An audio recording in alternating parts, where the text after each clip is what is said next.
Oh, you got it too. Oh, oh, you got it. Oh,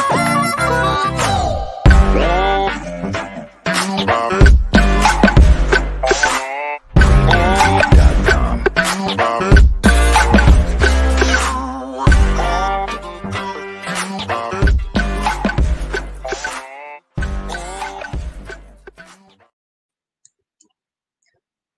Welcome to Brother Talk. I'm Mark Carvin Oles, Managing Director, Midwest Minority Think Tank.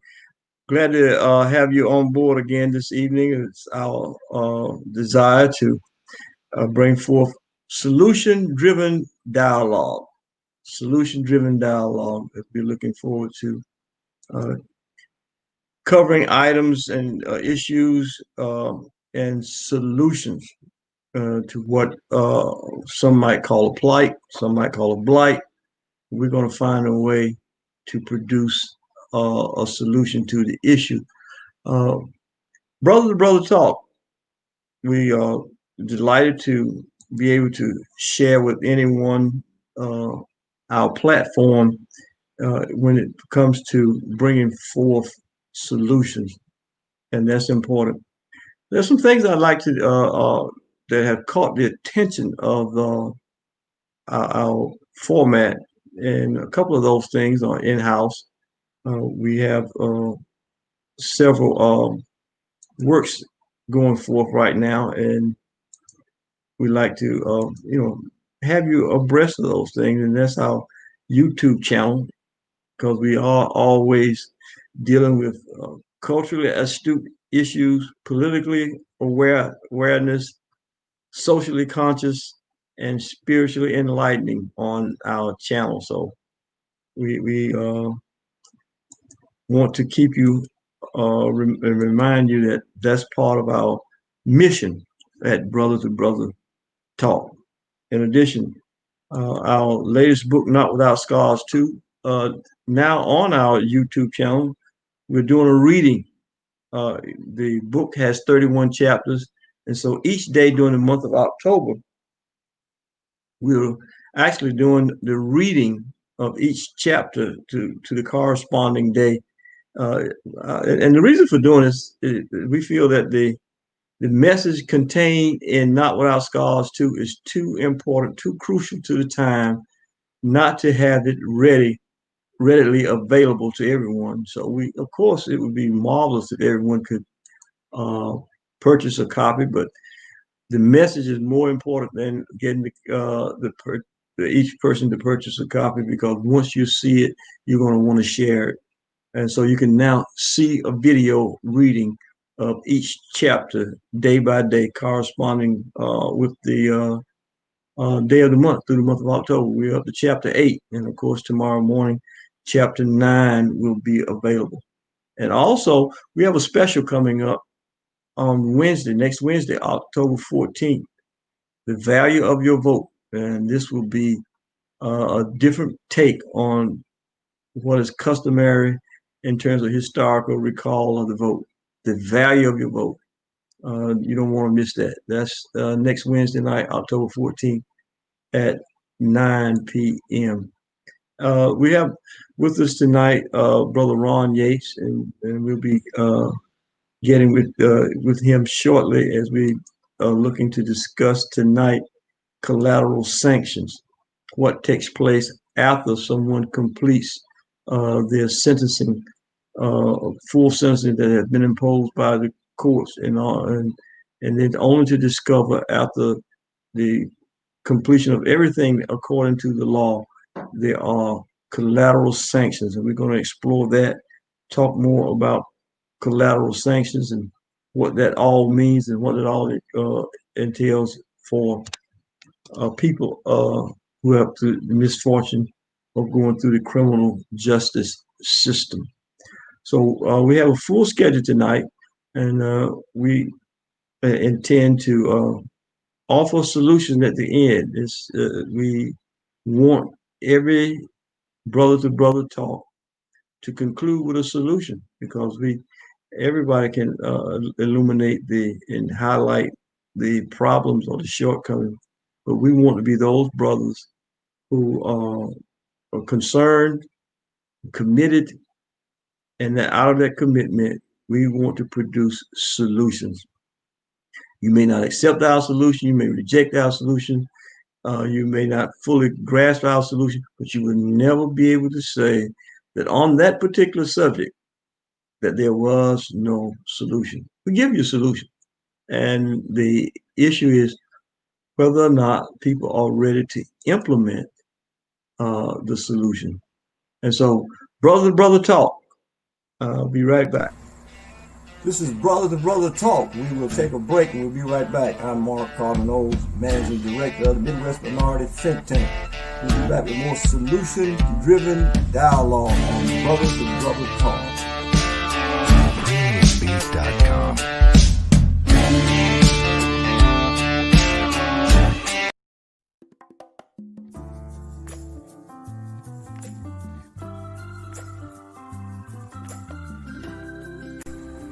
Greetings. I'm Mark Carbon-Oles, Managing Director of the Midwest Minority Think Tank.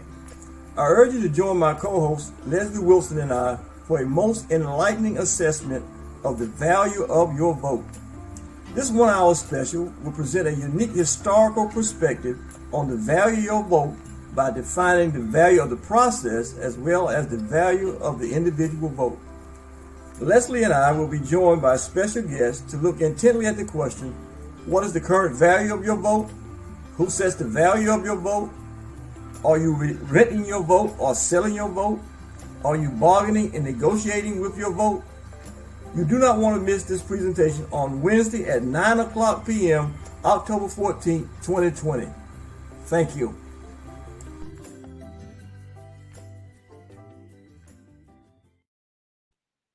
Welcome back to Brother Talk. I'm your host, Mark Carbon-Oles, Managing Director of the Midwest Minority Think Tank. I'm joined this evening by Ron Yates. And Brother Ron is a brother that's well positioned to assist the Black community and the community at large because of his life experiences and all his personal history in terms of the work that he's done. Well, Ron, we got to get your mic straightened out, Brother Ron. But the key to our work in terms of the brother to brother talk is to make sure that we have a platform for solutions. So often, our community, throughout our history, individuals with something to say have been labeled voiceless, and designated leaders or gatekeepers have been selected for us as those who will speak for us, and they not always have spoken in our best interest. We'll try Brother Ron again. I think you're ready. I just see you. Yes. Can you hear me now? We're ready to go with you, Brother Ron. How are you this evening? I'm good, Mark. How about yourself? It's another phenomenally blessed day. That's good. Day. We are looking at what is happening around us in terms of the community and not shying away from anything. And we don't run from sensitive issues. We feel that we may be challenged by sensitive issues, but during the challenge, it causes us to dig deeper for the solution, and so that becomes the motivating factor, our impetus. No matter how difficult something may appear, we are there to make sure that we give our best and seek the best for the elevation of the quality of life of those around us. So, Brother Ron, tonight we want to start with something called collateral sanctions. Unfortunately, many people have gone through the criminal justice system and have completed all their assessments and penalties and forfeiture of freedom to come out and find themselves unable to get licensing in certain areas. The background check prohibits employment in certain areas. So how do we overcome the collateral sanctions, and what do you see and visualize as daily occurrences when it relates to collateral sanctions? Well, I think that the system is designed to keep you attached to it, to keep you from breaking away from the system. Um, for a lot of people of color leaving the various correctional institutions in this country, a lot of us are going, a lot of them, a lot of us are going to have to find ways to create their own means of income, through, legal means of income. When I was in the Nation of Islam, Minister Farrakhan used to say, you create a job for yourself, because there's so much you can do. There's so many young, talented brothers and sisters behind prison walls that are immensely talented. I had a young man on my show just last Tuesday who spent almost 26 years confined to various prisons in the state of Pennsylvania, here in the state of Pennsylvania. And this brother's an artist who has just immense talent. I looked at some of his artwork, and it's just amazing what this brother can do. So one of the things that we need to do is create our own streams of income. And when I say our own streams of income, I mean we need to work on what they call now generational wealth, so that not only are we able to provide for our families, we're able to provide for our children and our grandchildren. And we do have that capability. And I think it's important for men like men like you, myself, and so many others to get involved in the lives of our young people, these young men, these young women, and let them know that there are other avenues other than going to jail. Jail is not a rite of passage. It is something that, the jails were not designed for us, but so many of us are in them because it is profitable. A lot of these prisons are for-profit institutions. And the only Absolutely. way to make money is to make sure the cells are filled. It doesn't matter if it's the Ritz-Carlton or correctional services, correctional code, CCA, the private prison industry. If there's no bodies in the bed, you go bankrupt. Absolutely. And investors did not invest in CCA and other private prisons to lose money. It was not a humanitarian act. It was a strictly for-profit venture. And therefore, lobbyists are not lobbying for lesser sentencing, less imprisonment. No, in order to keep people in those beds to keep their profits up, there has to be recidivism, because everybody's not creating a crime or committing a crime each day. So those who get caught up in the system, recidivism becomes very essential to keep it going. You want repeat customers. Any business wants repeat customers. And unfortunately, the prison industry in America is no different. They need and rely heavily on repeat customers. And therefore, collateral sanctions have a great role in that pipeline of repeat customers. Yeah, it's a huge problem. We had a situation here in Pennsylvania where a private company, well, a corporation, built a juvenile facility here. And you may have heard about it. There were 2 judges here in Pennsylvania that were arrested, charged with a number of felonies relating to the fact that they were sentencing youth for things like skipping school. These young people will be confined for 6 months, 6 months or more, felony charges for things like misbehaving in school and things of that nature. These judges, of course, were paid by this corporation to make sure that this facility was filled with young bodies. So for any infraction, normally, these things are a slap on the wrist. A lot of them shouldn't even went into the court system. But of course, they were steered that way because the judges needed the children in this facility to make money. I mean, corporations exist for one reason, and that is to make money for the investors. And, a big investor in the private prison industry was somebody like Michael Jordan. It's unfortunate, but Michael Jordan invested, or was one of the major investors in, like the CCA Corporation.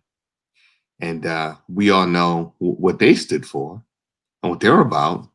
And, nowadays, when you go to prison, years ago, you could send people things. Now you can only send money. Everything just through the prison, which makes more money for the prison industry. So, the prison industry is huge nowadays. It's like what happened following slavery. Black men, if you didn't have a job or didn't have $10 in your pocket, you were considered a vagrant. You were arrested, charged, sentenced, and you were farmed out to some company or some plantation, and you were basically relegated to being a slave again. And that's pretty much the same thing that's happening today. Yeah, CCA is Community Corrections Association has profited from not only the urban community, and of course, when you say urban community, you're talking about people of brown complexion, Hispanic or African Americans or Black, but also they have become de facto holding facilities for the immigrations department. Mhm.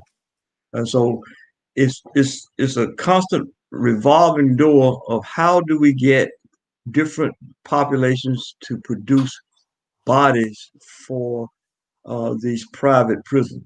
So uh, Brother Talk and other agencies and ourselves as individuals have to make our people aware of these potential threats, and the threats are not always coming out of our community.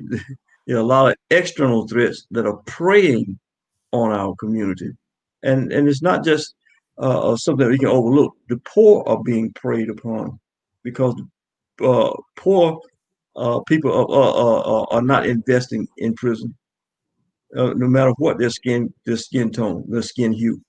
It is the people who have the resources who are investing in another product that has been assured of producing a profit.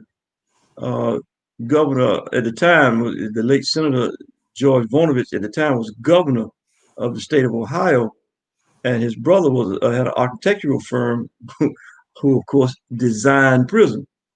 And so uh, in Ashtabula County, which was a rural county uh, east of Cleveland, and at the dedication of the prison that was designed by his brother, Governor Voinovich stated that I have just delivered to you 200 inflation-proof jobs. Mm-hmm. So he was saying to a poor rural county, listen, I have given you 200 jobs that you don't have to worry about. They will always be. You don't have to worry about the factory being moved. You don't have to worry about being outsourced. And that was his statement. And of course, it was, as I stated, it was the prison itself was designed by his brother. And so he went on to become Senator Voinovich and so forth. But the prison industry also in a rural area causes calls for hotels to be built Mm-hmm. because families are going to come and visit their loved one. You have to have a conference center because prison officials have to have training and conference centers. Conference. So the 200 inflation-proof job was not just confined to the people working inside the prison. It had an ancillary impact on the economy in that area. So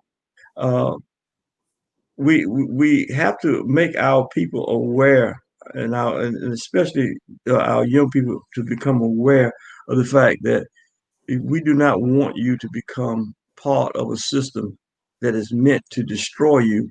And even after you get complete your sentence or gain your release, you come out and you're hit with the collateral sanctions because you are now a convicted felon. There's so many things that you cannot do. Brother Ron, we're going to take another quick break and then come back and delve deeper into the collateral sanctions that impact our community, rob us of so many uh, uh, uh, benefits for our people.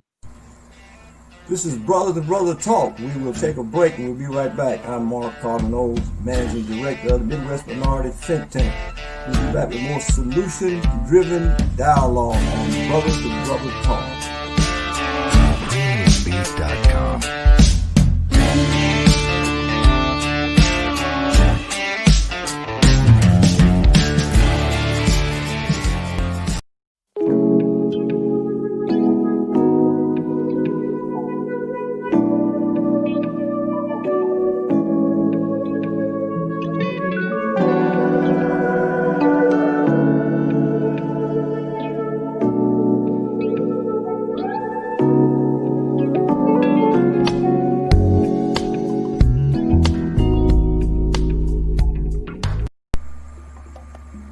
Welcome to the free audio rendering of Not Without Scars 2. Such an insightful and impactful work must be accessible to the countless number of people living similar life experiences. Becoming a best-selling author pales in comparison to creating a tool capable of instilling hope in the multitude of people trapped in the valley of decision. My greatest profit comes in helping others emerge victorious over their life struggles. My goal is to encourage individuals to follow their dream. My message: you must never quit on your faith, pursuing your aspiration or vision. Please subscribe to my YouTube channel. Take a moment, invite your family, friends and acquaintances, and enemies to listen to this work chapter by chapter. It is free to listen as well as free to subscribe. Peace, love, and phenomenal blessing.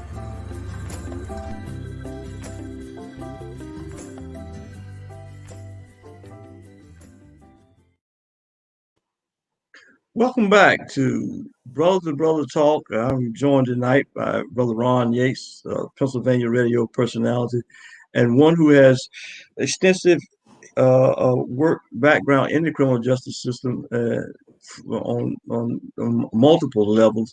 Brother Ron, when we talk about collateral sanctions, we talk about people being denied the right to vote. That's seems to be, well, it's election season, so that's the primary dialogue. But that's not the number one issue when we talk about collateral sanctions. Of course, the vote is important, not minimizing that. But when a man or a woman cannot gain employment to take care of their basic needs because they can no longer qualify based on past action, that is more crippling to them economically and socially.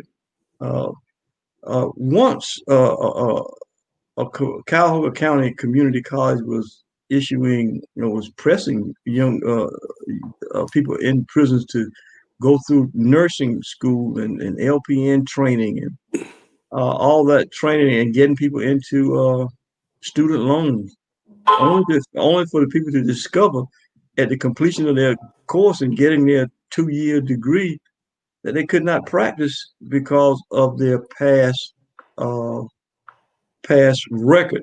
And I think those kind of things need to be made clear to people, and we have to be able to address those situations so that our people aren't further exploited. Now you're saddled with student loan debt, and you can't get a job to take care of your basic needs.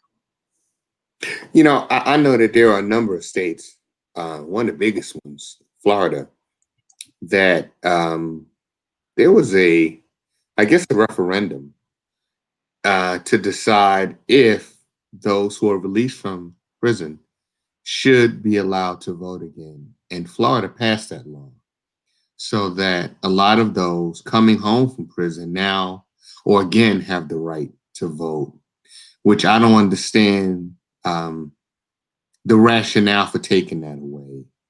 I know that the Constitution says that the only reason you can be denied certain rights is because of incarceration. But, once a person has paid their debt to society, why? Like I mentioned a little while ago, I had a young man on my show.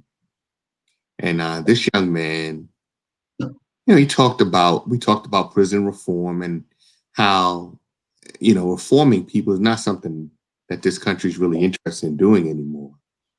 We warehouse people.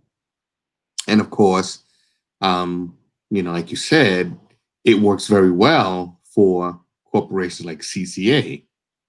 The more people, the more money for their investors. But this young man who spent nearly 26 years of his life incarcerated is now on parole for the rest of his life. Why is it necessary? For, this young man is denied, he is the one who has been released from prison. He served 25 years, but now his family is also tied to the correctional system because they can show up at his house anytime, day and night. Right. Demand entry, demand that he do something like, say, take a urinalysis, take a breath test to see if he's been consuming alcohol. The idea is it's the psychological damage it does, the anger, the frustration. You can't take it out on a parole officer, so you take it out in other ways. So that's part of fueling that recidivism mechanism. Exactly. It's a trigger because now if you are fortunate enough to get a job in a small company or company, and then the parole officer or probation officer can show up at any time on your job, reminding everyone that you are a convicted felon. Right. So the post-release supervision makes no sense if you've already did your time. Right. And the Florida law, once it was passed that ex-felons could regain their enfranchisement, that was quickly an amendment passed that if you owed any assessments, any fines, any court costs, you couldn't vote. You can't vote, not couldn't, you can't vote until all those fines are paid. So a number of people that thought they were getting their right to vote back are now faced with an economic issue once again. Do I pay off the fines so I can vote, or do I take my salary and feed my family? So it's now becoming the ballot or a loaf of bread, and so you get another stumbling block. Well, in the case in Florida, after that decision came out to re-enfranchise, ex-felons, and Florida basically came out, and as you said, they tried to disenfranchise them again.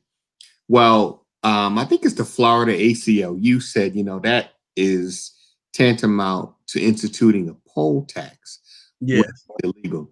So that case has been taken up, I believe, by the Florida Supreme Court, and that is under review right now. This is all about actually one political party that opposes this because they're under the belief that these ex-felons will not vote, will not vote their party. So these people came out of prison and they said, well, we're interested in supporting Donald Trump. this never would have been an issue. But because, a lot of these are people of color and they are under the belief that they are largely Democratic and will vote that way, well, now there's this plan to disenfranchise them a second time. Yeah, But I it's a think fear. that it, There's a fear tactic. There's a fear tactic. Excuse me. Mhm. There's a fear tactic attached to that Florida law as well.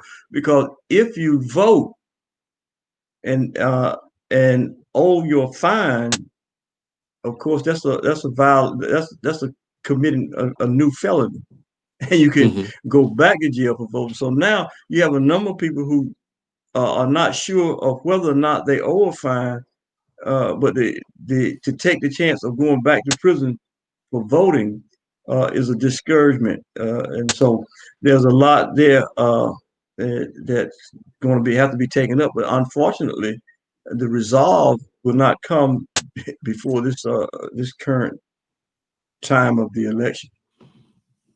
Well, I'll tell you something. Yes, it is a fear tactic. There are a number of fear tactics that are being employed by the government. On your show about a week ago or so, you talked about the fact that protesters were being targeted by the federal government. There's talk of crossing state lines and charging people with felonies and having federal agents involved in, prosecution, apprehension. These are all tactics that are designed to prevent people from protesting, to prevent people from speaking out. I think at this time, at this juncture in our history in this country, it's very important for Black people and people of color and poor people to form coalitions.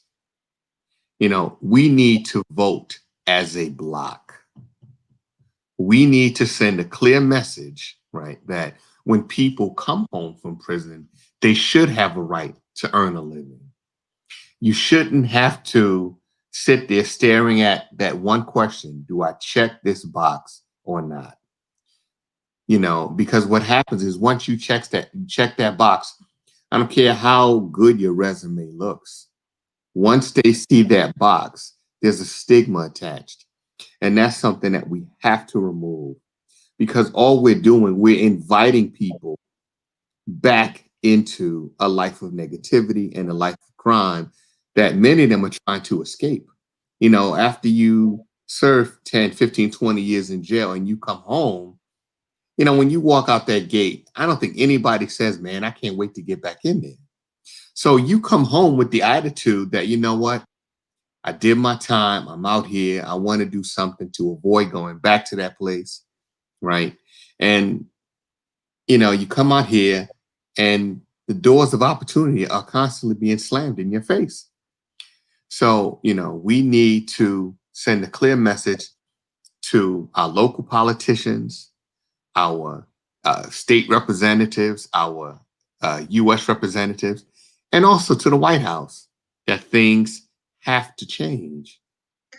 Absolutely, and that brings me back to what I say the mission of Brother to Brother Talk is all about, and that is setting for solution. We know that we can't trust our politicians to correct anything unless we give them the solution. It's a basic civic lesson 101. The the representative, whatever the title is from the local to the federal level, that person is elected to work for the constituents who vote him or her in. Unfortunately, they feel that once they're in, they're supposed to tell the people what is best for the people, and it becomes a caste system. And what we have is the neglect of how the system was designed for the person that represent, and it's a simple definition. I represent you. If I represent you, Ron, I don't represent Mark and come to your house and say this is how it should be conducted. If I'm representing you, You tell me how your house is supposed to be represented, and then I take that message from you to the proper authorities or legislative bodies and say this is what needs to be done to benefit my constituents. And so the civic lesson has gotten lost, and now the deference has kicked in, whereas the people are expected to defer to the elected official as if they are some demigod, as opposed to the elected official carrying out the wishes of the people. So not only do we need to vote the block, but the block must produce the solution and say, this is what we want set in place. Well, you know what? A great deal of our problem is self-inflicted. We have basically abdicated all of our power to the federal government, right? You know, we show up every 4 years and we go to the poll, and we, for the most part, by and large, we send the same people back to the state house, back to the Senate, back to the Congress, and we wonder why nothing is changing. Well, it's the definition of insanity. We're sending the same people back, people that have really no relationship with us, right? People who are running for one reason, and that is to get reelected. They are not concerned about how well they represent the people. They're not representing the people at all. They're representing corporations. And because of that, we are largely responsible because we are not holding anyone accountable. They just show up every 4 years and say, look, give me your vote. They don't earn it. They just expect it. So we, the people of this country, have to be more aggressive. And I'm not advocating violence. But what I am saying, we need to make sure that the people we elect are held accountable, that we constantly hold their feet to the fire. Nonviolent protest is creative tension.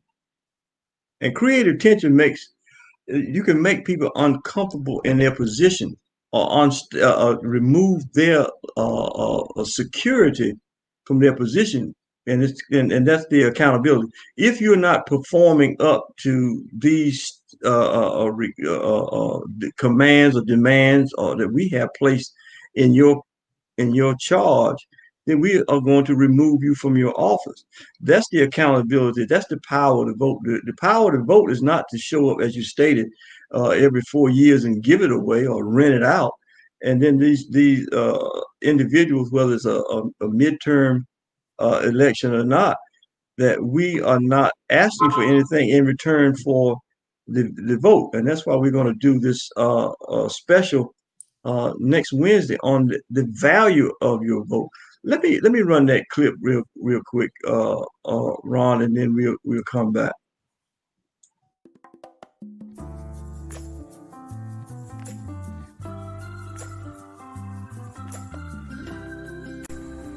Greetings. I'm Mark Carbonell, Managing Director of the Midwest Minority Think Tank. I urge you to join my co-host Leslie Wilson and I for a most enlightening assessment of the value of your vote.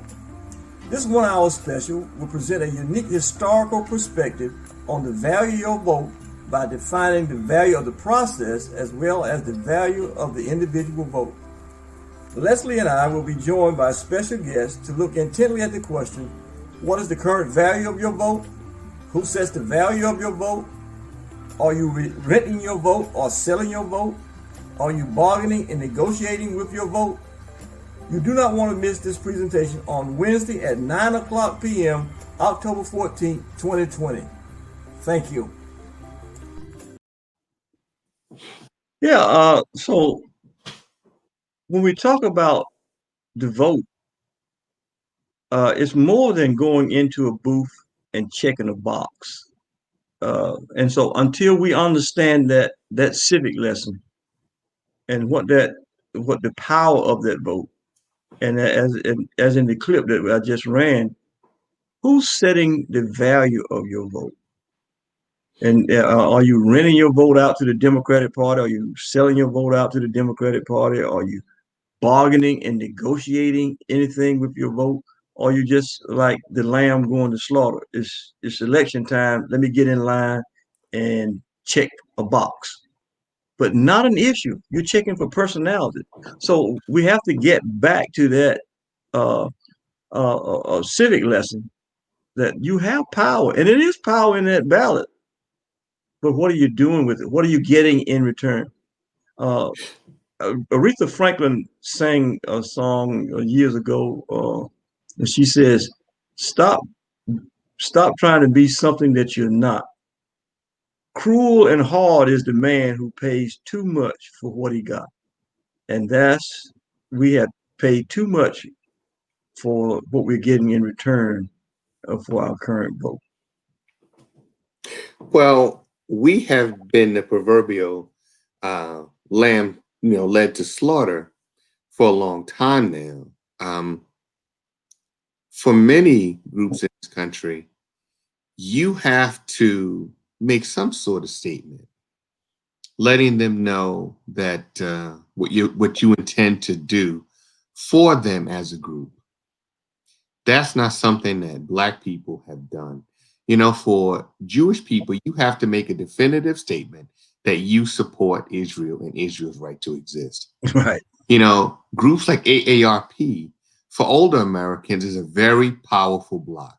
They spend a lot of money lobbying Congress and the Senate for legislation that protects things like health care, prescription. It tries to hold prescription drug costs down for older Americans. But for Black people, we're not really demanding anything. Right now, Joe Biden is the Democratic nominee. And what have we demanded of Joe Biden and Kamala Harris? As I'm aware of, nothing. We support them because we want Donald Trump out. Well, okay, but what are we going to get in return for our vote? Will we get jobs? That's one of the things that Trump ran on, jobs. Well, will we have jobs in poorer communities? Will we have access to healthcare? We're in the middle of a pandemic, and Black people and brown people, poor people are dying disproportionately. So will we have access to healthcare? Will we have better educational opportunities? All of these things that we have been talking about and advocating for and marching for 70 years. And here we are 70 years later, and we're still having some of these very same arguments. So we're not advancing. I think the progress that we made has been largely symbolic. Of course, I can't deny it.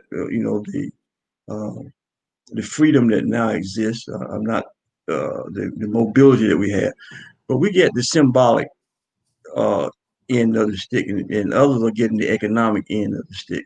Let me give a crude analogy. From the President Barack Obama administration, this is what we'll probably end up with in the future. A lot of Barack H. Obama middle schools at the corner of Malcolm X Boulevard and Martin Luther King Drive across from the Rosa Parks housing. Mm-hmm. We need more than a street sign. All other ethnic groups, when they come to power, they have no problem taking care of their own.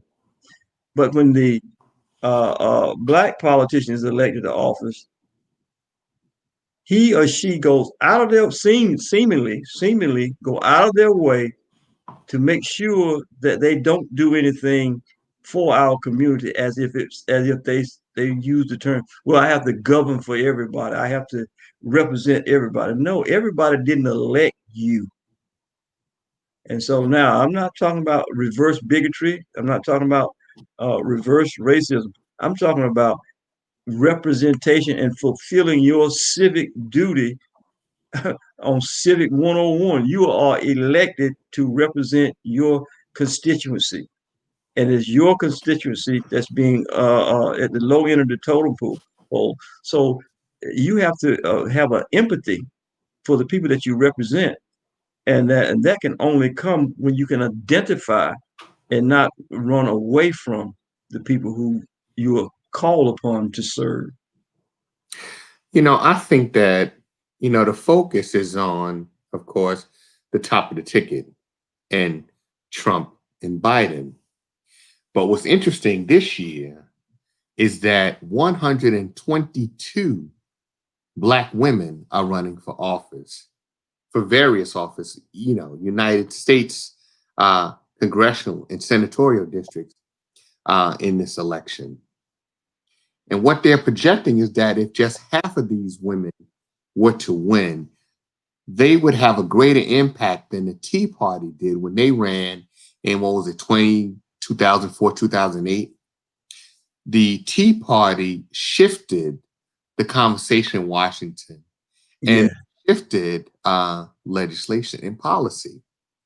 So if half of these sisters were to win, I think that we should see a shift away from that. Well, I need to represent everybody, right? Everybody is not suffering this on the same level or at the same level as Black Americans. Everybody didn't come here in chains.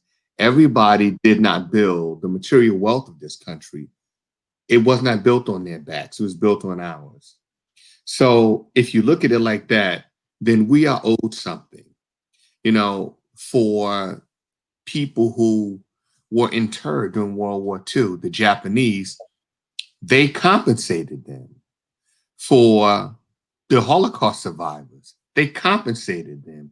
But every time this conversation is raised by us in this country, the conversation is always, well, we gave you this, we gave you that. No, you didn't give us anything.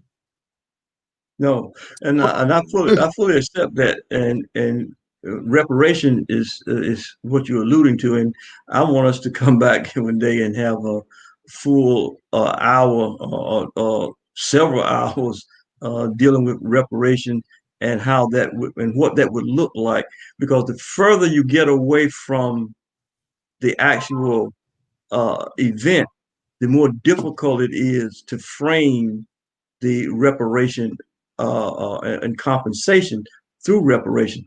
So we have to deal with that. But I want to pull our conversation back tonight to collateral sanctions. And I think the solution for collateral sanction is a collateral sanction commission.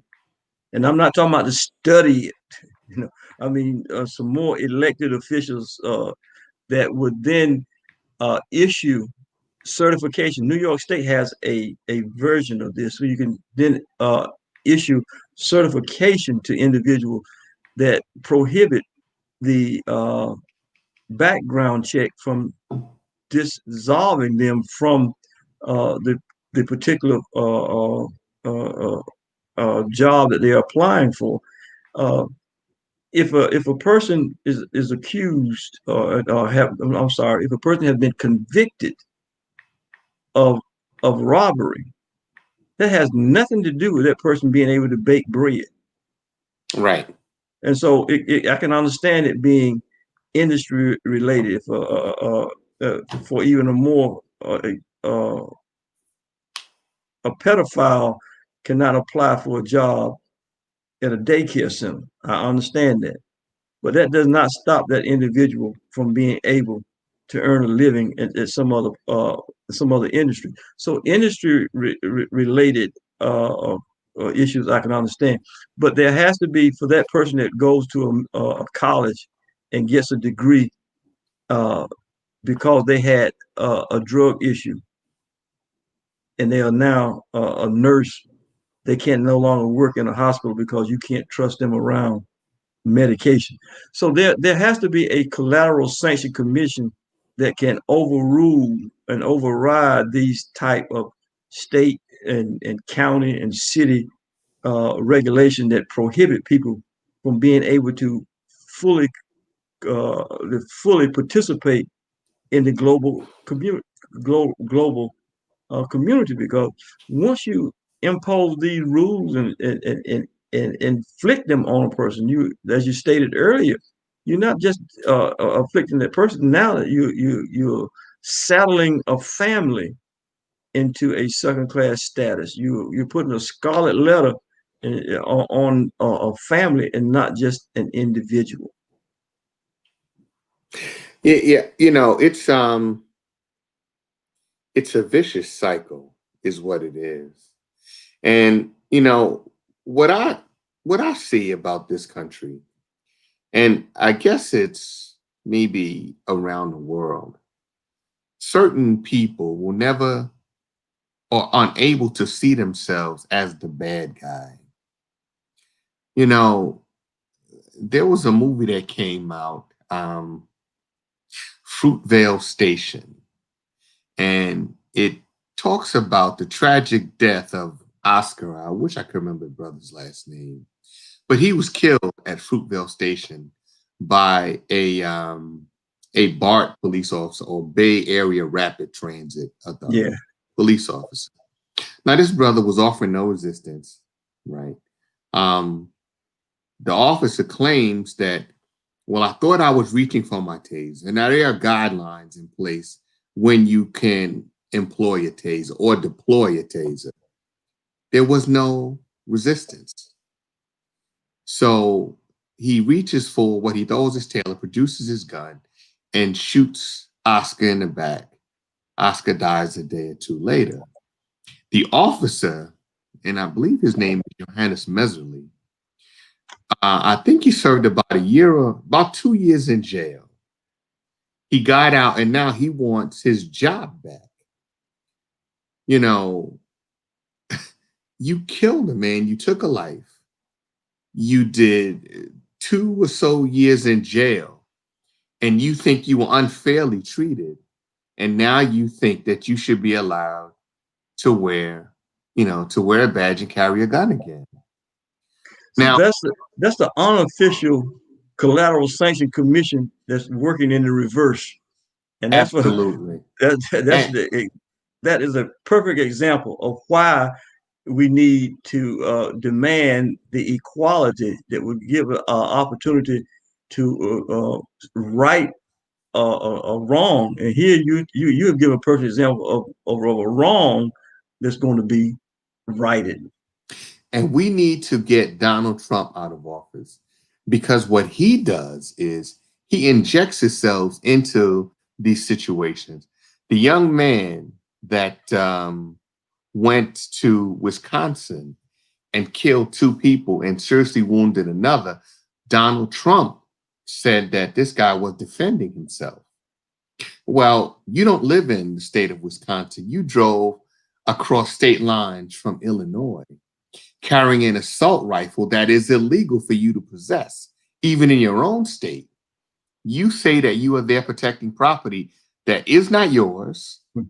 You were not invited there, and you have no legal authority to be there. This young man was, called a victim by the president. So as long as we have that sort of mentality in office, we're going to have more cases like what we've seen with, George Floyd, with Breonna Taylor. So that sort of mentality cannot reside at 1600 Pennsylvania Avenue. Right. But listen, we're going to take our final break, and then Ron, get ready for your 2.5 minute wrap up.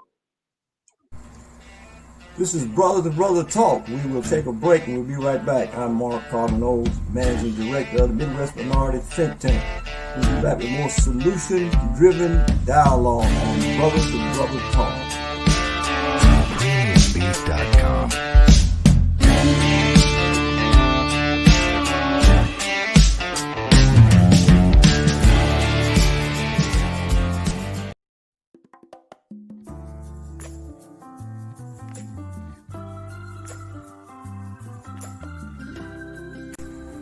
Greetings, I'm Mark Carbonell, Managing Director of the Midwest Minority Think Tank. I urge you to join my co-host Leslie Wilson and I for a most enlightening assessment of the value of your vote. This 1 hour special will present a unique historical perspective on the value of your vote by defining the value of the process as well as the value of the individual vote. Leslie and I will be joined by special guests to look intently at the question, what is the current value of your vote? Who sets the value of your vote? Are you renting your vote or selling your vote? Are you bargaining and negotiating with your vote? You do not want to miss this presentation on Wednesday at 9 o'clock p.m., October 14, 2020. Thank you.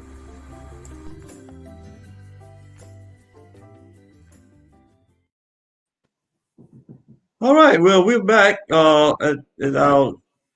We're going to the goal line of another brother to brother talk. I would like to encourage others out there that this platform is open. It's one that we want to share with you. You can contact us. It's the numbers and the email addresses scrolling across the bottom of the screen, and contact us, and we can see what your solution is and how you want to get your message out to America and beyond. Ron, you have the floor for your closing statements for the evening. Well, again, it was a pleasure to be with you, Mark. Thank you for bringing me back on. And, you made your suggestion of, a committee or commission that looks at ending these sanctions against these people who paid their debt to society. I think that's a great idea. I think it should be community based. I think that no one is better at managing our people than we are at managing ourselves. So I think it should be community based. I know that in New York, I know the Orthodox Jewish community, they have sort of a diversion program. Instead of going to the criminal justice system, they allow a group of rabbis to decide the fate of those who are involved in minor criminality.